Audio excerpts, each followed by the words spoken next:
విదేశాల్లో చదవాలనుకుంటున్నారా? అయితే విదేశ్ కన్సల్ట్స్ ను సంప్రదించండి. గత నెల 19వ తేదీకి చంద్రబాబు సర్కార్కు 100 రోజులు పూర్తయ్యాయి. కూటమి అధికారంలో కొలువుదీరి 4 నెలలు కావస్తోంది. ఇదే సందర్భంలో మాజీ ముఖ్యమంత్రి వైఎస్ఆర్సీపీ అధినేత వైఎస్ జగన్మోహన్ రెడ్డికి కూడా ప్రతిపక్ష నాయకుడిగా 4 నెలలు పూర్తి చేసుకోబోతున్నారు. ఎన్నికల్లో ఘోర పరాజయం పాలైన జగన్, ఆయన పార్టీ పరిస్థితి ఎలా ఉంది అనేది ఇప్పుడు తెలుసుకుందాం. కూటమికి అపరిమితమైన అధికారం దక్కడం జగన్ పాలిట వరమైంది.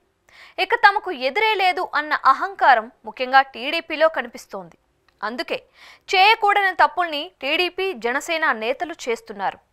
ఇంకా అధికారంలో కొలువు దీరకనే అసలే ఘోర ఓటమితో కొంగిపోయిన వైసీపీ నాయకులు, కార్యకర్తలపై దాడికి టీడీపీ తెగబడింది. అంతేకాదు, వారి ఆస్తులు, వ్యాపారాలను లాక్కోవడానికి టీడీపీ వెనకాడకపోవడం గమనార్హం. ఆంధ్రప్రదేశ్ వ్యాప్తంగా ఇదే తంతు నడుస్తోంది. గతంలో ఎన్నడూ లేని విధంగా పోలీసులు ప్రేక్షక పాత్ర పోషిస్తున్నారు అనే విమర్శల్ని ఎదుర్కోవాల్సి వచ్చింది. కొన్ని చోట్ల హత్యలు, తీవ్ర గాయాల పాలయ్యారు. ఇవన్నీ వైసీపీపై సానుభూతిని క్రియేట్ చేయడానికి దోహదం చేశాయి. అంతేకాకుండా సంక్షేమ పథకాల్ని నిబద్ధతతో పనిచేసిన జగన్ పార్టీ కేవలం 11 ఎమ్మెల్యేలు, 4 ఎంపీ సీట్లకు పడిపోవడం కూడా ప్రజల్లో సానుభూతికి కారణమైంది. ఘోర ఓటమి నుంచి తేరుకోవడానికి జగన్కు ఏడాది తక్కువ కాకుండా సమయం తీసుకుంటోందని టీడీపీ, జనసేన నేతలు భావించారు. కానీ నెలలోపే ఆయన ఓటమి నుంచి తేరుకున్నారు. తమ పార్టీపై జరుగుతున్న దాడుల్ని దేశ వ్యాప్తంగా అందరి దృష్టికి తీసుకువెళ్లి చంద్రబాబు సర్కార్ను ఎండగట్టేందుకు వ్యూహాత్మకంగా అడుగులు వేశారు. ఢిల్లీ వేదికగా తన పార్టీ నాయకులతో కలిసి జగన్ ధర్నా చేపట్టారు.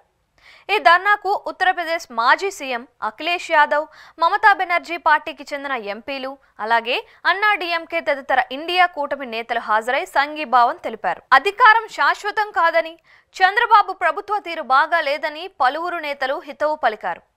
ఢిల్లీలో ధర్నా వైసీపీ ఊహించిన దానికంటే మెరుగ్గా విజయవంతమైంది. దీంతో వైసీపీలో జోష్ కనిపించింది. ఆ తరువాత పులివెందుల్లో జగన్ వరుస పర్యటనలు చేశారు. ఈ సందర్భంగా జనం నుంచి విపరీతమైన స్పందన కనిపించింది. నెల్లూరు జైల్లో పిన్నెల్లి రామకృష్ణారెడ్డిని, వినుకొండలో వైసీపీ కార్యకర్త రషీద్ను టీడీపీ కార్యకర్త హత్య చేయగా బాధిత కుటుంబాన్ని పరామర్శించడానికి వెళ్ళినప్పుడు ప్రజాస్పందన వెల్లువెత్తింది. జనంలో జగన్పై ఆదరణ తరగలేదని, మళ్లీ అధికారంపై వైసీపీలో విశ్వాసం కలిగింది.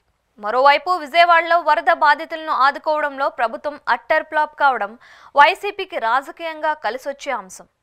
వరద బాధితుల్ని 2 సార్లు జగన్ పరామర్శించడానికి వెళ్లారు. ఈ సందర్భాల్లో అనూహ్య స్పందన లభించింది. జగన్ ఓడినా జనంలో మాత్రం ఆయన ఉన్నారని వైసీపీకి నమ్మకం ఏర్పడింది. ఇవన్నీ పాజిటివ్ అంశాలే. ఇదే సందర్భంలో జగన్కు ఉన్న ఆదరణ చూసి ముఖ్యమంత్రి చంద్రబాబుకు కన్ను కుట్టింది. జగన్ను రాజకీయంగా శాశ్వతంగా సమాధి చేయడానికి తిరుమల లడ్డూ ప్రసాదాన్ని జంతువుల కొవ్వుతో వైసీపీ ప్రభుత్వం తయారు చేసిందని 100 రోజుల పాలన పూర్తయిన సందర్భంగా ముఖ్యమంత్రి చంద్రబాబు నాయుడు పెద్ద బండ వేశారు. దీంతో జగన్తో సహా వైసీపీ నాయకులు, కార్యకర్తలు ఒక్కసారిగా షాక్కు గురయ్యారు. దీని నుంచి బయటపడడం అసాధ్యమని వైసీపీ భయపడింది. ఆ తరువాత వాస్తవాలు ఒక్కొక్కటిగా బయటపడడంతో వైసీపీ ఊపిరి పీల్చుకుంది. మరీ ముఖ్యంగా గత నెల 30న సుప్రీంకోర్టు కల్తీకి ఆధారాలు ఏవి అని ప్రశ్నించడం, రాజ్యాంగ పదవిలో ఉన్న వ్యక్తి బాధ్యతారాహిత్యంగా మాట్లాడడం ఏంటని చంద్రబాబుకు మొట్టికాయలు వేసింది. అంతేకాదు, కల్తీ జరగలేదని సుప్రీంకోర్టు కామెంట్స్ చేయడంతో దేశవ్యాప్తంగా చంద్రబాబు నాయుడు, పవన్ కళ్యాణ్ దోషులుగా నిలిచారు. ఈ పరిణామాలు వైఎస్ జగన్కు పాజిటివ్ అయ్యాయి. జాతీయ స్థాయిలో చంద్రబాబు, పవన్ కళ్యాణ్ ఇమేజ్ డ్యామేజ్ అయ్యింది. ఇక నెగిటివ్ అంశాలను ఒకసారి చూస్తే, పార్టీ నిర్మాణానికి ఒక సలహాదారుని నియమించుకోవటం ఒకంత ఆశ్చర్యమే అనిపిస్తోంది. ఓటమిపై ఆత్మవిమర్శ చేసుకొని గుణపాఠాలు నేర్చుకుంటే ఏ సలహాదారుడు అవసరం లేదు అనే మాట వినిపిస్తోంది. ఇప్పటికీ జగన్ను సామాన్యులు కలవడానికి ఇబ్బందే. తాడేపల్లికి వెళ్లిన వాళ్ళు ఎవరైనా జగన్ను కలవాలి అంటే అపాయింట్మెంట్ లేకున్నా పర్వాలేదు అనే పరిస్థితి రావాలి. కానీ తాడేపల్లిలో జగన్ క్యాంపు కార్యాలయానికి వెళ్తున్న సామాన్య ప్రజలు, జగన్ అభిమానులకు తీవ్ర నిరాశే మిగులుతోంది. ఓడిపోయినా ఇంకా జగన్ను కలవనీయరా?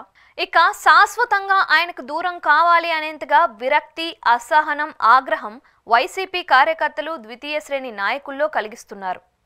జగన్ చుట్టూ ఉన్న కోటరీనే ఆయనకు నష్టం కలిగిస్తున్నారు అనే అభిప్రాయం జనంలో బలంగా ఉంది.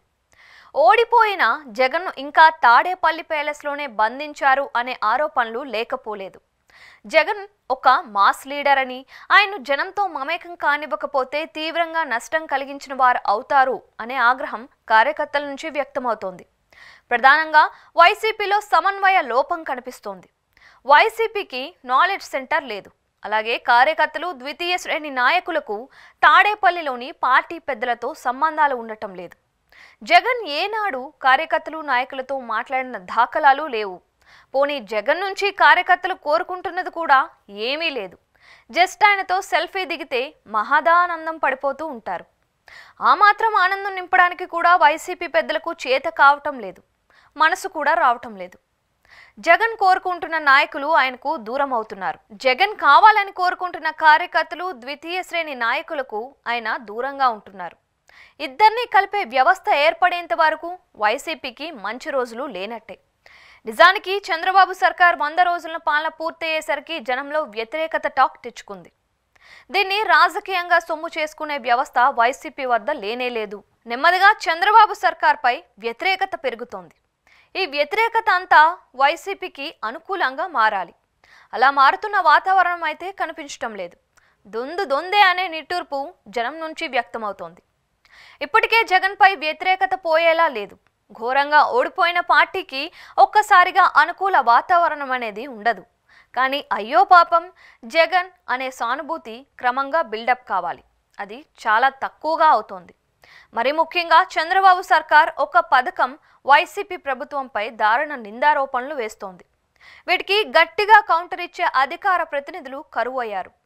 జగన్కు తెలుసనో లేక మరో ముఖ్య నాయకుడికి సన్నిహితమనో అధికార ప్రతినిధి పదవుల్ని కట్టబెట్టారు.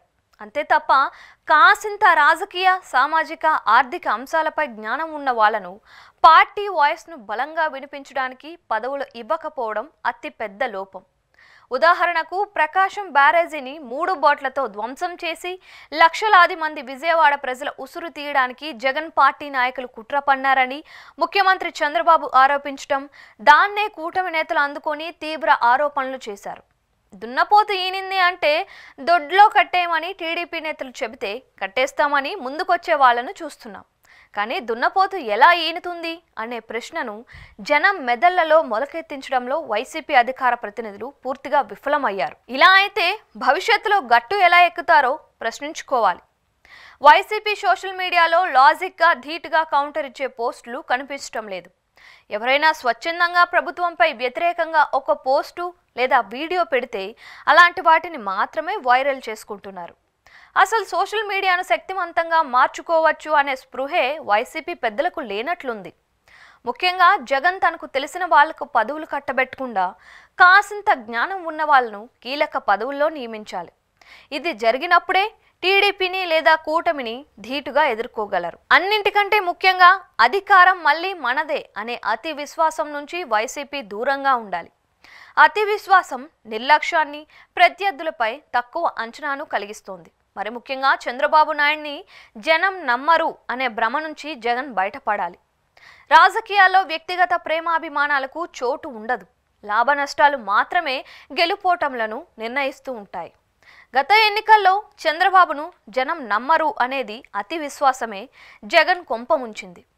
ముందు అధికారంలోకి వచ్చే మార్గం చూసుకోవాలి. ఆ తర్వాత ఏమైనా చేయొచ్చు అని వైసీపీ గ్రహించాలి. నీతి సూక్తులు చెబుతూ కూర్చుంటా అని జగన్ భీష్మించుకొని కూర్చుంటే వైసీపీ నేతలు తమ దారి తాము చూసుకుంటారు. ఎన్నికల హామీలు అమలు చేయకపోయినా సరే కూటమి మళ్ళీ అధికారంలోకి వస్తుందని హెచ్చరించక తప్పదు. ప్రతిపక్ష పార్టీగా వైసీపీకి 100కు 45 మార్కులు వేయొచ్చు. అది కూడా టీడీపీ చేష్టల వల్ల వైసీపీ గ్రాఫ్ పెరిగింది. ఇందులో జగన్ కృషి 20% మాత్రమే. మిగిలినదంతా Chandrababu administration failure, Lokesh red book పుణ్యమే అని చెప్పక తప్పదు. మరి ముఖ్యంగా తిరుమల లడ్డూ ప్రసాదంపై చంద్రబాబు అబద్ధాలు చెప్పారు అనే భావన ప్రజల్లో కూటమి ప్రభుత్వానికి చెడ్డ పేరు తీసుకొస్తోంది.